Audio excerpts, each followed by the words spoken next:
What's up, guys? This is Jay from COI.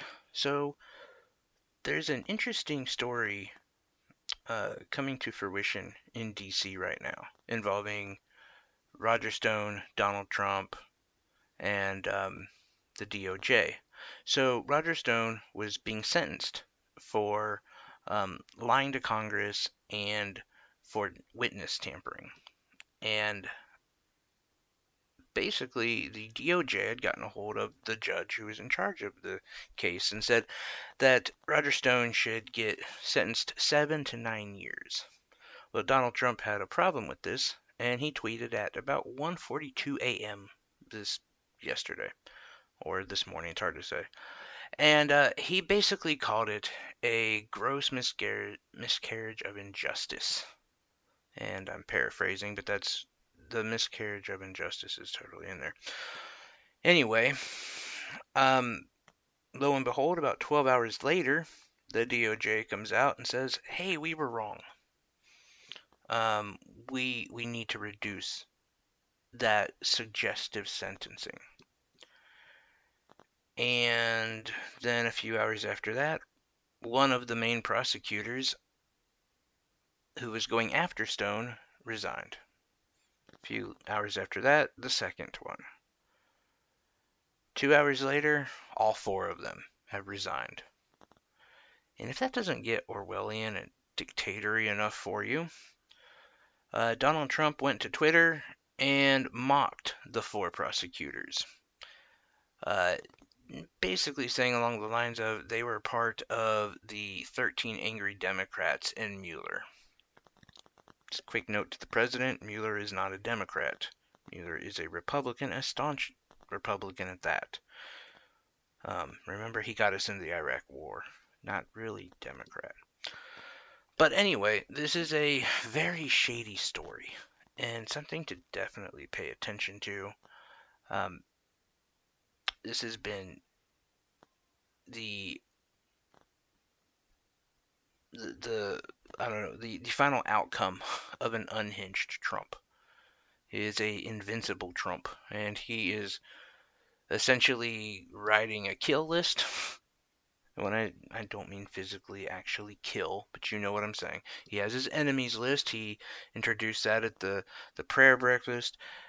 Now he's messing with our court system, and I think that the path of a dictator is only going to get wider for him at this moment because there's nothing we can do about it.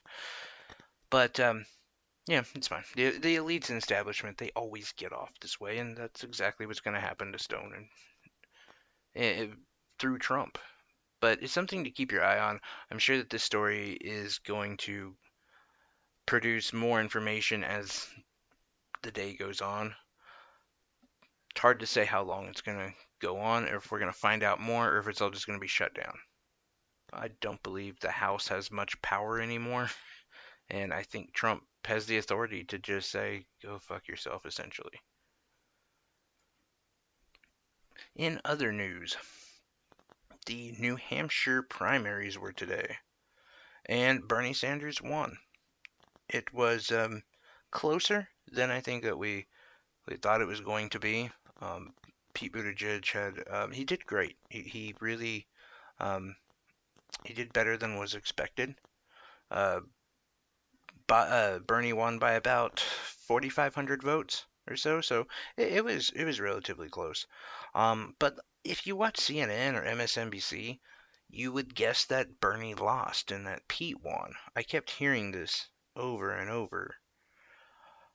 I think it's a mistake to buy too much into Buttigieg right now, only because New Hampshire's over, and he didn't win. He didn't win the popular vote in Iowa, but more importantly, we got to go to what the national polls are saying right now. And if you look at the national polls, Buttigieg is about 10%.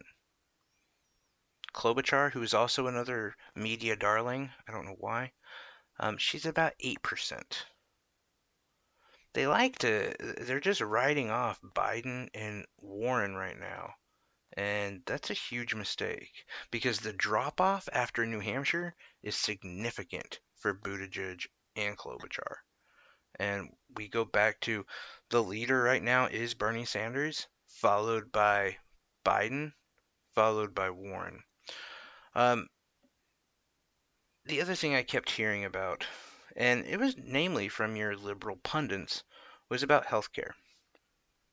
And they kept saying, we believe the American people would rather have control over their healthcare than to have the government control their healthcare.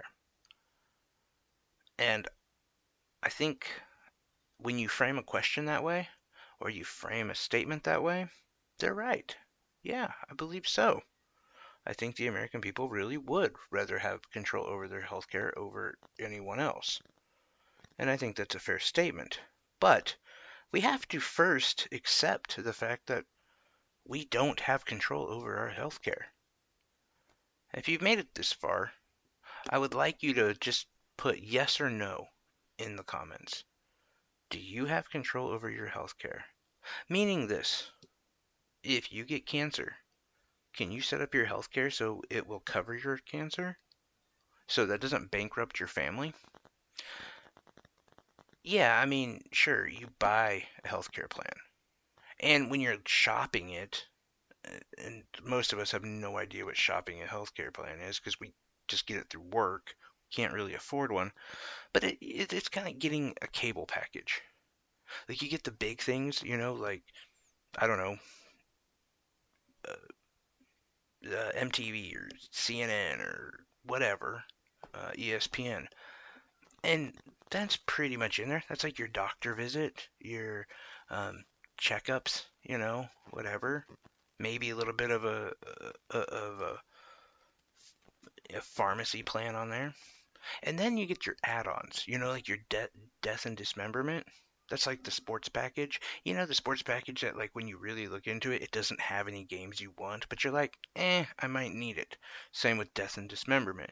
It doesn't have anything you're actually going to hurt yourself on or get money back. It'll be like, hey, we'll give you $2,000 if you lose a toe. And you're like, well, the chance of me losing a toe are slim, but at least I'd get 2 grand back. Not, doesn't acknowledge the fact that um, having a toe amputated is a lot more than $2,000. But that's the most control we have over our healthcare system. And whenever the company that we're employed by changes that, we don't control it. So when you think about it, though, we're at the mercy of the healthcare industry. They're the ones who control our healthcare system. We don't. We never have. And you're stuck with two options. And that is a government-ran system like Medicare for All, or you trust a politician to negotiate a better deal for the people. And some of you might be like, yeah, I trust someone like Trump or Buttigieg to do that for me. But you have to stop and think, do you? Do you trust Trump, Buttigieg, Biden to negotiate a better deal for you? Because the thing is, the people who campaigned, and I should say donated to these campaigns, to Trump, to Buttigieg, to Biden, were the healthcare industry. The health insurance industry gives so much damn money to these campaigns. So when you imagine, say, Biden walking into a room with a guy who just gave him $2 million and he's trying to negotiate a deal, do you think he's going to give the better end of that deal to you or to the guy that just gave him $2 million? That's why I support Bernie Sanders. Because he wants to get money out of politics. He does not take dark money, does not take super PAC money. The the funding he gets is from supporters. It's from us. And if he does a shitty job, we're not going to fund him. And he won't be able to run again. That's the way this whole thing should work. I don't think that when you really think about it, no other politician has a better example of how to run a political career than that. Because as long as we're funding them, It's like we control them. We own them. They're gonna dance for us because they want our damn money. Biden, Buttigieg, every other goddamn politician, they don't give a shit about you. You're not helping their campaign. You're not giving them money. And if you think that that's not an issue, just remember that 82% of a politician's life is spent on the phone calling rich donors for money. Really is. Like 4 out of 5 days a week they spend on the phone, just calling people for donations. So yeah, who would you trust?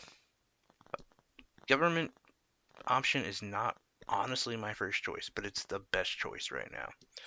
And just to buttress that ideology of Bernie Sanders, if you did watch the New Hampshire um, primaries live, you got to see Bernie Sanders' victory speech. And I think he said something that was really important when he talked about gun control. He said, I want the American people to decide how we best handle gun control, not the NRA. That's really important when you think about it. For somebody who is called a communist, a fascist, if you look at his plans, every single one of them involves the American people's decision. He's a populist. I mean, if we all vote to expand the to cut the regulations on guns, he'll go with it. I mean, he outright says the American people decide. No other politician, none, have said that, including Trump. I mean, you'd think Trump would be the best on guns, right? He's had more regulations than Obama has. And yeah, you can talk yourself out of that, but it's true. Every single one of them has said that. They haven't even had it in their mind to think, oh, the American people should decide. Moving forward, it's why we should get behind Bernie Sanders. On one last note, I do want to say something kind of disappointing. Andrew Yang dropped out today. Andrew Yang was like my second. I really, really liked Yang. He's been um, him and his supporters, the Yang Gang, they've been a great ally throughout all the primaries.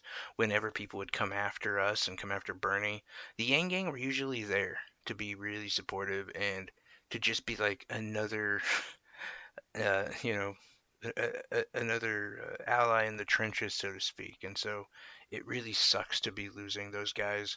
Um, but you know, it sucks that it happens, but Yang Gang, if I just would say this one thing to you guys, give Bernie a chance.